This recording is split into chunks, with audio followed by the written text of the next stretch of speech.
So I have two drivers here that I know on the second-hand market are an absolute great price. But also, I have been doing some digging to find you the best second-hand drivers on the market if you're looking for forgiving, low spinning, and one just in the middle in terms of a general good driver, what you can find. Because I think this is like proof that golf doesn't have to be like super expensive. Because we all know in the last few years, driver prices have just absolutely skyrocketed. And starting at, I think the cheapest you can probably get brand new right now is £450. Maybe a little cheaper, but I'm gonna go £450. I also picked this up for a bit of a steal, just ahead of Facebook Marketplace for £120. Now, I also know I can find a shaft with the right sleeve on it for around about 50. So, for less than £200, that's an Aerojet. That's in pretty good condition. Let me show you these. So the first driver that I found, and you can pick these up for around £239, which I think the tech in here is a little bit of, like, it's still expensive, but a lot cheaper than what the driver market is right now, is the Wilson Dynapower Carbon. This is a 9 degree and it also has a really good shaft in it. I also want to share a few things that I picked out in my mind when I am buying secondhand that I look for, because I don't want you to get stung as I have been in the past. So, as well as that, we're going to go through a few of the other options that I found. So the first one I would really say is this Wilson. It's not a big brand, it's not a Callaway, it's not a TaylorMade, it's not a Ping, it's Wilson. It's a lot less a brand, I mean that in the nicest way possible, and I just mean that in terms of like what we see in terms of marketing, online, in terms of tour players. We see a lot less tour players use Wilson compared to the big competitors. And for me, in terms of what you're getting here, I mean, look how good that looks. You got a carbon crown. It looks a really good looking driver, doesn't it? Oh, what do you think of that? In my eyes, this is a little bit of a cracker. Oh, please be good. That's long, you know. That is long.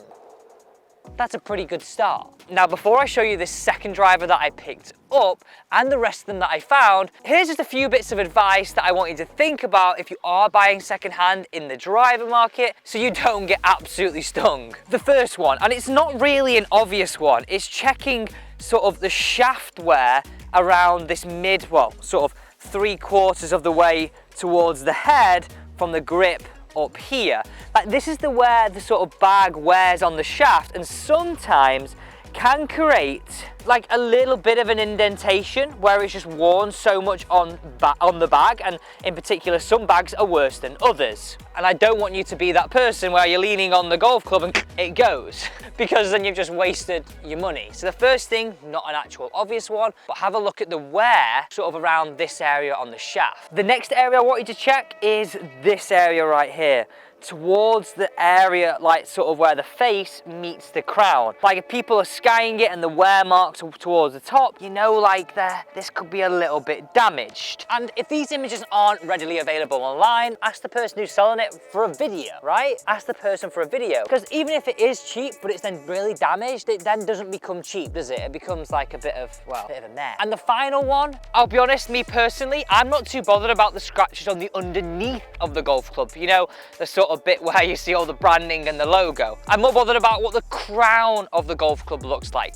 that top edge, okay? So if there's no scratches there, sometimes your light sticks can do you an absolute dirty one and scratch it, have a look there. So my key areas are shaft wear, crown wear, and make sure there's no sky marks where the face meets the top of the golf club. And just to show you this Wilson driver, I've got a little mark on here, but for me, like, I wasn't too bothered about that. It's not horrendous, and maybe it might come off with a bit of soapy water. In fact, I've tried it, it doesn't. But my point being is, it's not scratched up too bad. Before I show you this one right here, let me show you a few of the others that I found online. Another thing you could do, like I've done here with the Cobra, is I found a little bit of a bargain of a head online. Great condition, and then this way you can, as long as you've got the right sleeve, so the bit that connects in here is correct, that's the correct sleeve right here for this. It has to be for the manufacturer. You then can, I guess, choose the shaft that you want. But here are some others that I found online. First one is the TaylorMade M1 driver, and this is from 2016. I found this online in very, very good condition for just short of £140. This is a great driver. It's great because it actually offers you adjustability, not just a fade and draw,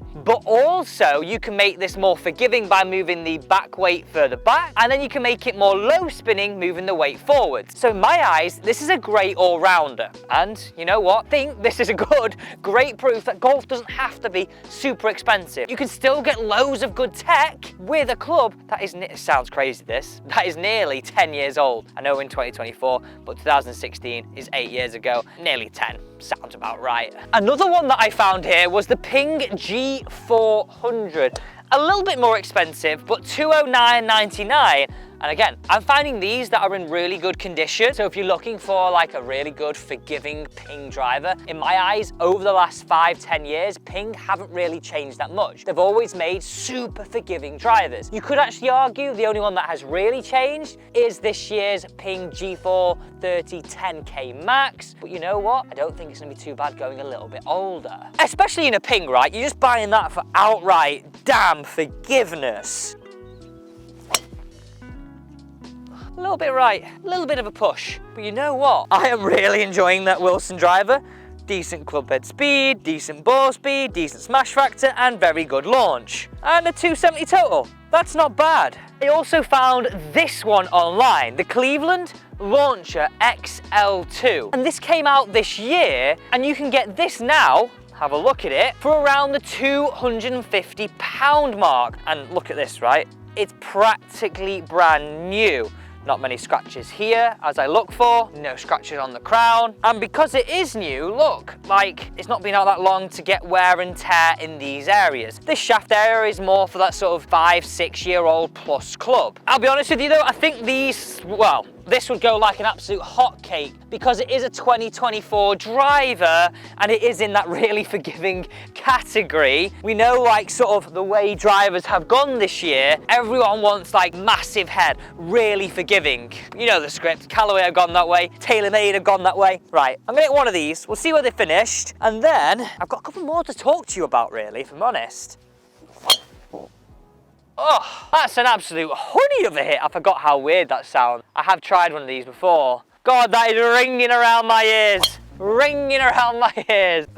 Oh. 277. And I'll be honest, the shaping of this one is a little bit on the weird side. It does look quite elongated towards the back. But remember, this is designed as an XL head. It's designed as something that's really forgiving, and this shaping allows Cleveland to do that. So what do you think of these two drivers that I found right here? Now, I know they're not two of the big brands or one of the big three in terms of Ping, Callaway, and TaylorMade, but these are still relatively new. In fact, I think both of them came out either, and the Wilson was the end of last year, and the Cleveland is this year's driver. So if you're willing not to go for like one of the big brands, you could get secondhand a relatively new driver. Now, in our eyes, or in the golfing world's eyes, the bigger the brand, I want to do, 1 second, the bigger the brand, the more you're going to have to go a little bit older in order, I guess, to get a driver at a good price. These aren't a big brand, hence why we can get a much younger club. But let me show you these ones that I found too. Let's see if we can find these. So one of the ones that I found was the G410 LST. And this again was just short of that £210 mark. A great driver, especially if you're somebody that struggles with a bit of a slice. This is a very, very good driver. And I'll reiterate what I said earlier about a Ping driver, we're buying it for forgiveness. Now I also found this one, a Callaway Maverick. Now we go back a few years ago, a Maverick was full of tech. A little bit of a strange colorway in the orange, but you know what? Each to their own. But under the £190 mark, £179.99, under the £180 mark I should say, a great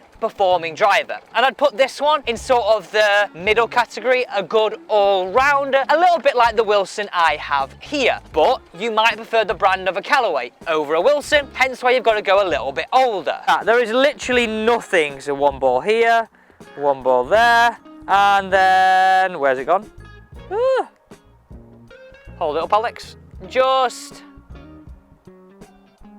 down there. I also should have said this, and I apologise for not saying it earlier. You've also, when you're buying secondhand, got to look at what shaft you're going for. Now, when going secondhand, you very rarely can get fitted. That's one of the downsides. But here on the screen is some general advice about what shaft you should use depending on your swing speed. Now, how I do this, most driving ranges right now have the ability for you to get a little bit of club data, club speed being one of them. So if your club speed is in the very fast category, the fast category, the average category, the senior category, or what manufacturers call ladies flex, which is not, it's just a little bit of a softer flex, then make sure you choose the right shaft accordingly.